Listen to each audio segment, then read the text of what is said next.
U.S. military repair rights face industry pushback in defense bill. The U.S. military's push to gain independent repair capabilities for its equipment is under threat from defense contractors, who are lobbying to replace right to repair provisions in the upcoming National Defense Authorization Act, NDAA, with a costly data-as-a-service subscription model. Despite bipartisan support for empowering service members to fix their own gear, industry groups are poised to win a major concession that would keep the military reliant on manufacturers for maintenance and ensure continued revenue streams for those companies. The standoff, independence vs. dependence. The debate centers on whether the Department of Defense, DoD, should have full access to the information and tools needed to repair advanced weapons, systems, drones, vehicles, and even basic equipment. Currently, when a piece of military hardware fails, the DoD often must rely on manufacturer-approved technicians or wait for contractors to dispatch teams, creating delays and inefficiencies. Proponents of right to repair, including lawmakers like Senator Elizabeth Warren and former Trump administration officials, argue that this dependence is unacceptable.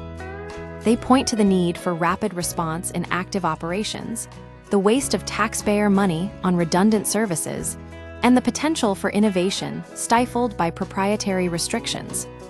The military has historically driven technological advancement, and limiting its repair capabilities could hinder future progress. The industry countermove: data as a commodity. Defense contractors, represented by groups like the National Defense Industrial Association, NDIA, and the Aerospace Industries Association, AIA, are pushing back aggressively.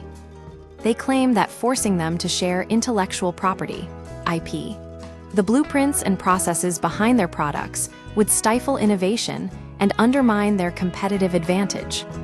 Their proposed solution: a subscription service giving the DoD access to repair data only when needed for a fee.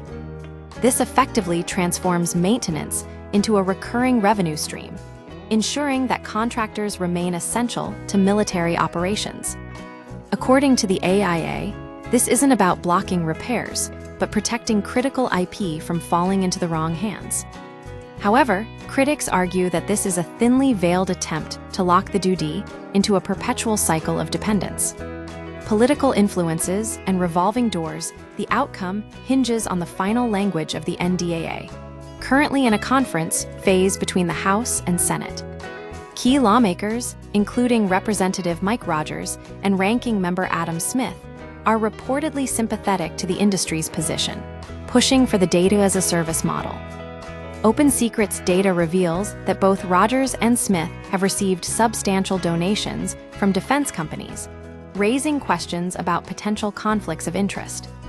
While there is no direct evidence of quid pro quo, the financial ties highlight the pervasive influence of the defense lobby in Washington. The revolving door between Congress and the defense industry ensures that corporate interests remain at the forefront of policy decisions. The broader implications if right to repair is scrapped in favor of the subscription model: it will represent a major win for defense contractors and a setback for military independence. Taxpayers will continue to foot the bill for redundant services, while innovation may suffer as the DoD remains locked into proprietary ecosystems.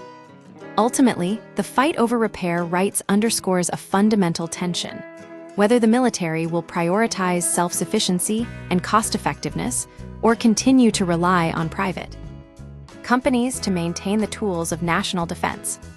The final decision will not only shape the future of military maintenance, but also set a precedent for how the government approaches intellectual property and innovation in other critical sectors.